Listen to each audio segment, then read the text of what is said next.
ഓരോ ദിവസവും Thiruvananthapuram mayor V Rajesh ഞെട്ടിച്ചുകൊണ്ടിരിക്കുകയാണ്. കഴിഞ്ഞ ദിവസം ഒരു കോർപ്പറേഷന്റെ ബജറ്റ് അവതരിപ്പിച്ചുകൊണ്ട് ഇന്നലെ നമ്മൾ അതുമായി ബന്ധപ്പെട്ട കാര്യങ്ങൾ സംസാരിച്ചു. ഇന്ന് പറയുന്നത് ഓരോ വാർഡിലും 200 പേർക്ക് വീടില്ല.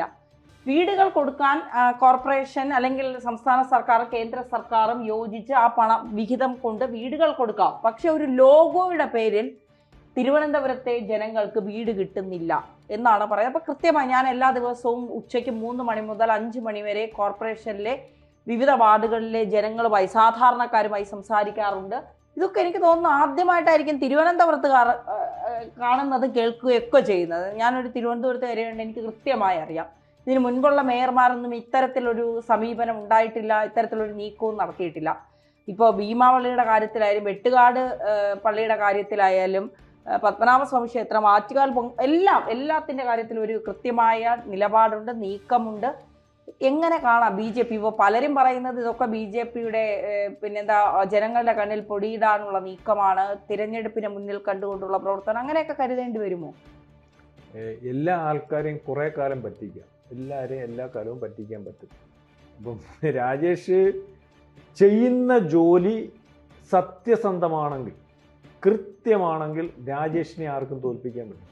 അതിന് ഉദാഹരണമാണ് രാജേഷിൻ്റെ നേതാവ് ശ്രീമാൻ നരേന്ദ്രമോദി, ഇന്ത്യയുടെ പ്രധാനമന്ത്രി. എത്ര പുറകെ കിടന്ന് ഇറങ്ങി നടന്നാലും സത്യസന്ധമായിട്ട് കർമ്മം ചെയ്താൽ, കാരണം ആ കർമ്മത്തിന് പൂർത്തീകരണം ഉണ്ടാവും, ഫലം ഉണ്ടാവും. ആ ഫലവും സത്യസന്ധമായിരിക്കും. അപ്പോൾ ഇതിനകത്ത് ഇപ്പം നമ്മൾ പറയുന്നത് അല്ലെ കേൾക്കുന്നത്, ഞാൻ അതിശയിച്ചു പോയി ഇത് കേട്ടപ്പോൾ. ഞങ്ങളുടെ ഒന്നും പാടില്ലേ, ഗ്രാമപ്രദേശമാണ്, ഞങ്ങളുടെ പഞ്ചായത്ത് വീടൊന്നും ആർക്കും വേണ്ട, ആരും ഇല്ലപ്പാ, വീടുള്ളവരാ മൊത്തവും. ഒരുപക്ഷെ ആ ഗ്രാമപഞ്ചായത്ത് മൊത്തം നോക്കുവാണെങ്കിൽ ഇനി വീട് കിട്ടാനുള്ളത് കയ്യിലെണ്ണമെന്ന് വരെ കാണത്തുള്ളൂ. ഞങ്ങളുടെയൊന്നും വാർഡിൽ ഒരാൾക്കൊരു വീട് ചോദിച്ചൊരു അപേക്ഷയില്ലാത്ത രീതിയിൽ വീടായി. ആ സ്ഥാനത്ത് ഇദ്ദേഹം പറയുന്നത് ഒരു വാർഡിൽ 200 പേർക്ക് വീടില്ലാത്തവർ ഇപ്പോഴും ഉണ്ട്. ഏതാണ്ട് 20,000 പേർക്ക് മൊത്തത്തിൽ വീടില്ല. 2,000 പേർക്ക് ഇപ്പം തന്നെ അവർ വെച്ചു കൊടുക്കാൻ തീരുമാനിച്ചു. അതുകൊല്ലാത്ത ഒരു കേൾക്കുമ്പോൾ ഇതെന്തുകൊണ്ട് സംഭവിക്കുന്നു? കാരണം 10 കൊല്ലം കൊണ്ട് മോദിയുടെ പണി ഇത് തന്നെയായിരുന്നു. ഏത് വീട് വെച്ചു കൊടുക്കുന്നതാണ് ആദ്യത്തെ അതുപോലെ ശൗചാലയം, ഇതൊക്കെ ഇവിടെ കളിയാക്കിയത്. ശൗചാലയമൊക്കെ വെച്ചപ്പോൾ കളിയാക്കാനൊന്നുമില്ല. ഇന്ത്യ മഹാരാജ്യം ഈ ഏതാണ്ട് 10-75 കൊല്ലം കഴിയുമ്പോൾ ശൗചാലയം ഇല്ലാത്തവരായിരുന്നു ഇന്ത്യ മഹാരാജ്യത്ത്. ശൗചാലയം കെട്ടിക്കൊടുത്തിട്ട് അതെങ്ങനെ ഉപയോഗിക്കണമെന്ന് ഉദ്യോഗസ്ഥന്മാരെ നിർത്തി കാണിച്ചു കൊടുക്കേണ്ട അവസ്ഥ യുപിയിലും ബീഹാറിലൊക്കെ സംഭവിച്ചിട്ടുണ്ട്. ശൗചാലയം കെട്ടിയ മോദിയെ കളിയാക്കുന്നവന്മാർ അറിയാൻ പറഞ്ഞതാ. മനസ്സിലാവുന്നുണ്ടോ? അതായിരുന്നു ഇന്ത്യയുടെ അവസ്ഥ.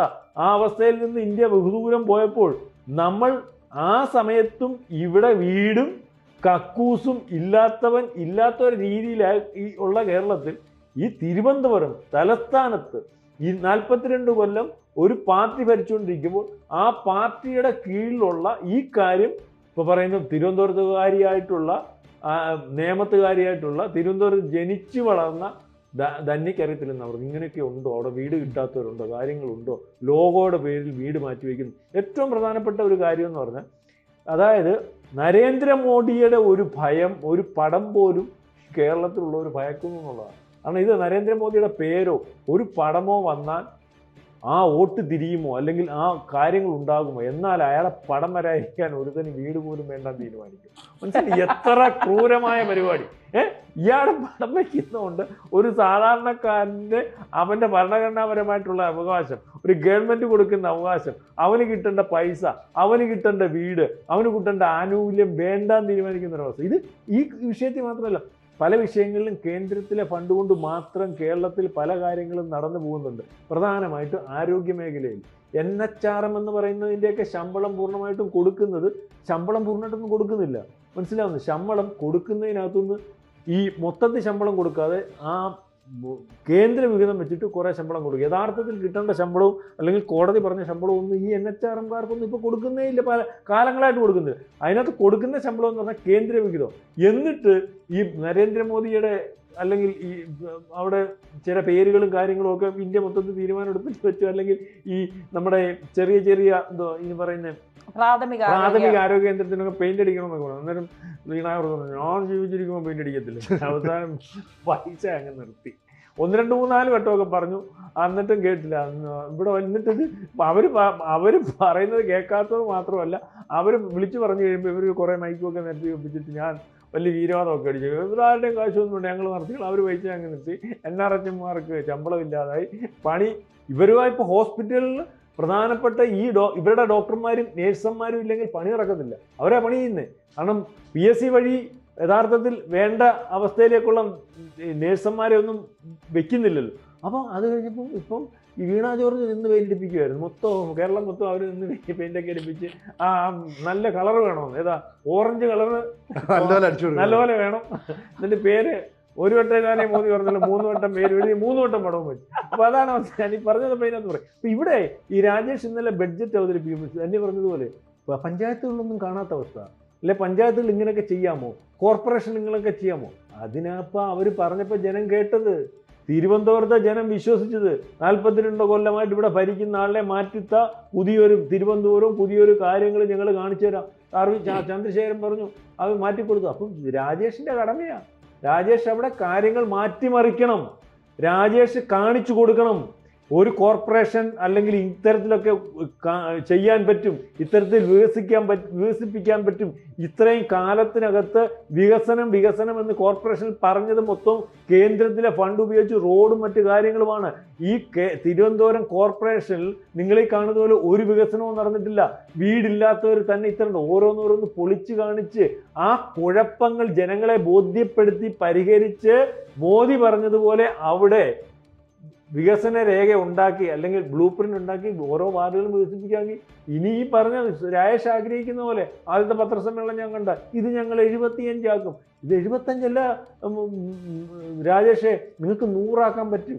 മനസ്സിലാകുന്നല്ലേ? പ്രതിപക്ഷം ഇല്ലാത്തതേക്കും. പക്ഷെ അതേ രീതിയിലുള്ള കാര്യങ്ങൾ ചെയ്യുമെന്ന് പ്രതീക്ഷിക്കാം. തുടക്കവും ഇതുവരെയുള്ള കാര്യങ്ങളൊക്കെ ശരിയാണ്, ബാക്കിയുള്ളടത്തെ കൂട്ടല്ല. അപ്പോൾ ഇതുവരെ അവിടെ ചില പ്രശ്നങ്ങൾ BJPക്ക് ഉണ്ടായത് BJP ഇല്ലാത്തത് കൊണ്ടല്ല, BJPക്ക് അകത്ത് ഇവർ തമ്മിലുള്ള മത്സരം കൊണ്ടാണ്. ആ മത്സരബുദ്ധിയൊക്കെ മാറ്റി വെച്ചിട്ട് ആദ്യം മത്സരിക്കാം, സാധനം ഉണ്ടാക്കുക. വടക്കേന്ത്യയിലെ കൂട്ട് നിങ്ങൾ സാധനം ഉണ്ടാക്കിയിട്ട് മത്സരിക്കപ്പാ. മനസ്സിലാവുന്നുണ്ടോ? കാരണം ഈ MLAമാരുണ്ടാവുന്നു, അല്ലെങ്കിൽ കോർപ്പറേഷനെല്ലാം പിടിച്ചെടുക്കുന്നു. എന്നിട്ട് നിങ്ങൾ മത്സരിച്ചോ. അന്നേരം മത്സരിക്കുന്നതിന് ഗുണമുണ്ടല്ലോ, കാര്യങ്ങൾ വീതിച്ചു കൊടുക്കാൻ കാര്യമുണ്ടാവില്ല. അപ്പോൾ ഏതായാലും ഇനിയിപ്പം നരേന്ദ്രമോദിയുടെ പടം വയ്ക്കും, അല്ലെങ്കിൽ ആ പടം മാത്രം വയ്ക്കും, അവരുടെ മാത്രമാകും. ആ രീതിയിലേക്ക് വീടുകൾ വയ്ക്കും, കാര്യങ്ങൾ നടത്തും. അപ്പം ഇതുവരെ ഒരു ലോഗോ വയ്ക്കുന്നതിന് വേണ്ടി ഒരു ഗവൺമെൻറ് സംവിധാനവും, അല്ലെങ്കിൽ ആ ലോഗോ വെച്ചാൽ ആ ലോഗോയുടെ കെയർ ഓഫിൽ ഒരുപക്ഷെ BJP വരും എന്നുള്ള കാരണം കൊണ്ട് തിരുവനന്തപുരംകാർക്ക് വീടും അല്ലെങ്കിൽ പ്രാഥമിക സൗകര്യങ്ങളും ഒരുക്കുന്നതിന് CPMന് കഴിഞ്ഞിട്ടില്ല എന്ന് വേണം കരുതാൻ. അതും കൂടെ ബോധ്യപ്പെടുത്തി മുന്നോട്ട് പോയാൽ രാജേഷിനെ പിടിച്ചു കെട്ടാൻ പറ്റാത്ത അവസ്ഥയിലേക്ക് കാര്യങ്ങൾ നീക്കാൻ പറ്റും. ഇപ്പോൾ ഈ തിരുവനന്തപുരം കോർപ്പറേഷനെ സംബന്ധിച്ച് പറയുകയാണെങ്കിൽ അവിടെ ഈ വീടില്ലാത്ത ഒരുപാട് ആൾക്കാരുണ്ട്. നമുക്കറിയാലോ, ഈ വിവിധ ജില്ലകളിൽ നിന്ന് ജോലി സംബന്ധമായിട്ട് തലസ്ഥാന നഗരിയിലേക്ക് എത്തുന്ന, പക്ഷെ അവിടെ താമസിക്കുന്ന ആൾക്കാരുണ്ട്. നമുക്കറിയാം, തിരുവനന്തപുരം പോലൊരു നഗരത്തിൽ ദൈനംദിന ചെലവുകൾ മറികടക്കാനാണെങ്കിൽ ഒരുപാട് കഷ്ടപ്പെടാം സാധാരണക്കാരായ ആൾക്കാർക്ക്. അങ്ങനെ ഒരു കാലത്ത് നമുക്കറിയാം, ഇപ്പോൾ തിരുവനന്തപുരത്തിൻ്റെ നഗരഹൃദയത്തിലുള്ളത് ഉള്ള പല മേഖലകളിലും ഈ വീടുകൾ, ഫ്ലാറ്റുകളൊക്കെ വെച്ചു കൊടുക്കുന്നത്. ഈ ചെങ്കൽച്ചൂള എന്ന് പറഞ്ഞൊരു കോളനി ഉണ്ട് തിരുവനന്തപുരത്തിൻ്റെ നഗരഹൃദയത്തിലാണ്. പണ്ട് അവിടെ ഈ അക്രമകാരികളുടെ, കവർച്ചക്കാരുടെ, കൊള്ളരുതായ്മകളുടെയൊക്കെ ഒരു കേന്ദ്രമായിരുന്നു. പക്ഷേ പിന്നീട് AK ആന്റണി മുഖ്യമന്ത്രി ആയിരുന്നപ്പോഴാണ് ഈ ചെങ്കൽ ചൂളയുടെ മുഖച്ഛായ തന്നെ മാറ്റി അവിടെ ഫ്ലാറ്റുകൾ വെച്ചു കൊടുത്തു. അവിടെ താമസിക്കുന്നവർ ആ ഫ്ലാറ്റുകളിലേക്ക് മാറ്റി താമസിച്ചു. എന്നിട്ട് അവിടെ ഉള്ളവർക്ക് നിരവധി ജോലിക്കുള്ള അവസരങ്ങൾ ഒപ്പിച്ചു കൊടുത്തു. അങ്ങനെ അതിൻ്റെ മുഖച്ഛായ മാറ്റിക്കൊണ്ട് ഇന്നും ചെങ്കൽ ചൂളക്കാർ AK ആന്റണി എന്ന് പറയുന്ന മുഖ്യമന്ത്രി അംഗീകരിക്കും എന്ന് പറയുന്ന പോലെയാണ് ഗ്രാമീണ മേഖലയുടെ ഒരു സൗന്ദര്യം നിലനിൽക്കുന്ന തിരുവനന്തപുരം നഗരം. ആ നഗരത്തെ മൊത്തത്തിൽ ഒരു മുഖച്ഛായ മാറ്റാനായിട്ട് VV രാജേഷ് ശ്രമിക്കുന്നു. അതിന് 40 വർഷമായിട്ട് ഭരിച്ച CPM ഇതുവരെ ചെയ്യാത്ത ഒരുപാട് കാര്യങ്ങൾ ചെയ്യുന്നുണ്ട്. ഇപ്പോൾ അനധികൃതമായിട്ട് കൈവശം വെച്ചിരിക്കുന്ന കെട്ടിടങ്ങൾ, ഇതിന് VK പ്രശാന്ത് എന്ന് പറയുന്ന MLA വെച്ചിരിക്കുന്ന കെട്ടിടം പോലും അനധികൃതമാണെന്ന് കണ്ടെത്തുന്നുണ്ട്. ഇത് ശ്രീലേഖ കണ്ടെത്തിയൊന്നുമല്ലല്ലോ, BJP എന്ന് പറയുന്ന പാർട്ടിയുടെ കൃത്യമായ പ്രവർത്തനമല്ലേ. എന്ന് പറയുന്നവരെ വീടില്ലാത്തവർക്ക് വീട് കൊടുക്കുന്നു. ഇനി അടിസ്ഥാന സൗകര്യങ്ങൾ വികസിപ്പിക്കാൻ എന്തൊക്കെ ചെയ്യാമോ അതൊക്കെ ചെയ്യുന്നു. അങ്ങനെ ഓരോ ഘട്ടവും ചെയ്യുമ്പോൾ ഇത് CPMന് വലിയ ബുദ്ധിമുട്ടുണ്ടാക്കും. കാരണം ഭരിക്കുന്നത് ഇടതുപക്ഷവും കോർപ്പറേഷൻ്റെ ഭരണം ഇടതുപക്ഷത്തിൻ്റെ കയ്യിലാണെങ്കിൽ അങ്ങോട്ടും ഇങ്ങോട്ടുമുള്ള കൊടുക്കൽ വാങ്ങൽ ഒരുപാട് നടക്കും. അവിടെ നടക്കുന്ന അഴിമതിയുടെ വിവരങ്ങളൊന്നും പുറത്തു വരില്ല. ഇപ്പോൾ അങ്ങനെയല്ല. VV രാജേഷ് പറയുന്നത് ഞാൻ എൻ്റെ പ്രവർത്തനമായിട്ട് മുന്നോട്ട് പോകും, നിങ്ങൾക്ക് അതായത് ഉദ്യോഗസ്ഥ സംഘത്തിന് ഇതിനെ തടസ്സപ്പെടുത്താം, നിങ്ങൾക്ക് ഞങ്ങൾക്ക് സഹകരിക്കാതിരിക്കാം, പക്ഷേ ഞാനിത് കൗൺസിൽ കൂടുമ്പോൾ ജനങ്ങൾക്ക് മുമ്പിൽ അല്ലെങ്കിൽ കൗൺസിലിൽ പരസ്യമായിട്ട് അവതരിപ്പിക്കും. അങ്ങനെ ഓരോ BJP കൗൺസിലർമാരും അവരുടെ നാട്ടിലെ അവരുടെ വാർഡിലെ പ്രശ്നങ്ങൾ അവിടെ അവതരിപ്പിച്ചാൽ ഇടതുപക്ഷത്തിനും കോൺഗ്രസിനും അവരുടെ പ്രശ്നങ്ങൾ അവതരിപ്പിക്കേണ്ടി വരും. അവിടെയൊക്കെ തന്നെ ഞങ്ങൾ പുതിയ പ്രൊജക്റ്റ് കൊണ്ടുവരുന്നു. ഇപ്പോൾ വീടില്ലാത്തവർക്ക് വീട് വെച്ചു കൊടുക്കാമെന്ന് ഒരു കൗൺസിലർ ആവശ്യപ്പെടുന്നു. VV രാജേഷ് അവിടെ അനുവദിക്കുന്നു. അടുത്ത സ്ഥലത്ത് 50 വീട്, ഒരു സ്ഥലത്ത് 100 വീട്, അങ്ങനെ ഒരു വാർഡിൽ 200 വരെ വീടുകൾ അനുവദിക്കുമ്പോൾ CPMൻ്റെയും കോൺഗ്രസിൻ്റെയും ജയിച്ചു വന്ന വക്താക്കളുണ്ടല്ലോ ഈ കൗൺസിലർമാർ, അവർക്ക് വീടില്ലാത്തവർ ചെന്ന് അവരുടെ കൗൺസിലറെ പോയി ആശ്രയിക്കും. അപ്പോൾ എന്ത് ചെയ്യും? അപ്പോൾ അവരെയൊക്കെ തന്നെ ഈ വികസനത്തിൻ്റെ പ്രക്രിയയിലേക്ക് കൊണ്ടുവരാൻ VV രാജേഷിന് പതുക്കെ സാധിക്കുന്നു. എന്തുകൊണ്ടാണ് സാധിക്കുന്നതെന്ന് വെച്ചാൽ ഒരു കോർപ്പറേഷൻ്റെ ഭരണം പിടിച്ചു കഴിഞ്ഞാൽ പുതിയ പദ്ധതികൾ നിങ്ങൾക്കായിട്ട് അനുവദിച്ചു തരുമെന്നും നിങ്ങളിലൂടെ അത് ഇംപ്ലിമെൻറ്റ് ചെയ്യാമെന്നും ഇന്ത്യൻ പ്രധാനമന്ത്രി നരേന്ദ്രമോദി ഒരു വാക്ക് നൽകി. ഈ പറഞ്ഞ അനുസരിച്ച് ഭരണം കിട്ടി 45ാമത്തെ ദിവസങ്ങളിൽ മോദി തിരുവനന്തപുരത്ത് എത്തി തൻ്റെ വാഗ്ദാനത്തിൽ ആദ്യത്തത് നിറവേറ്റുകയും ചെയ്തു. അപ്പോൾ ഇത്തരത്തിലുള്ള വികസന പ്രവർത്തനങ്ങൾ നടത്തുന്നത് LDFനെ സംബന്ധിച്ചിടത്തോളം വലിയ കല്ലുകടിയാണ്. കാരണം എന്ന് പറഞ്ഞാൽ വരുന്ന നിയമസഭാ തെരഞ്ഞെടുപ്പിൽ എങ്ങനെ BJPയുടെ ഈ മുന്നേറ്റത്തെ അതിജീവിക്കാൻ കഴിയുമെന്നുള്ള ആശങ്കയിലാണ്.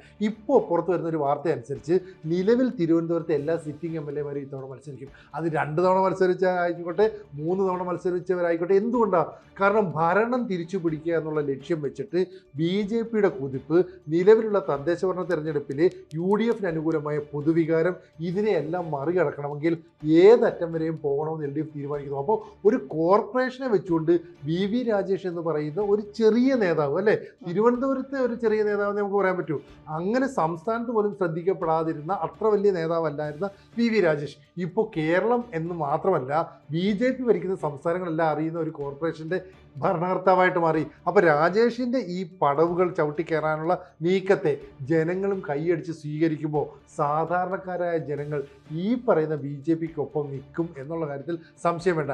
ഇനി അതിനെ പ്രതിരോധിക്കാൻ, അതിനെ പൊളിക്കാനുള്ള നടപടികൾ കോൺഗ്രസിൻ്റെയും BJPയുടെയും CPMൻ്റെയൊക്കെ പക്ഷത്തു നിന്ന് ആരംഭിക്കേണ്ടിയിരിക്കുന്നു. അത് എത്രത്തോളം വിജയിക്കും എന്നൊക്കെ ഉള്ളത് കണ്ടറിയേണ്ടത്. ഏറ്റവും ഒടുവിൽ ഈ പറയുന്ന ആറ്റിയാൽ പൊങ്കാലയുമായി ബന്ധപ്പെട്ട വിഷയത്തിൽ ഈ VV രാജേഷ് പറഞ്ഞ ഒരു കമൻറ്റിന് എത്ര വലിയ റീച്ചാണ് കിട്ടിയത്. കാരണം സേവന സന്നദ്ധരായ ഒരു കൂട്ടം ആരോഗ്യ പ്രവർത്തകരെ ഞങ്ങൾക്ക് കൊണ്ടുവരാൻ സാധിക്കും, ഇത്ര മാത്രമേ പറഞ്ഞുള്ളൂ.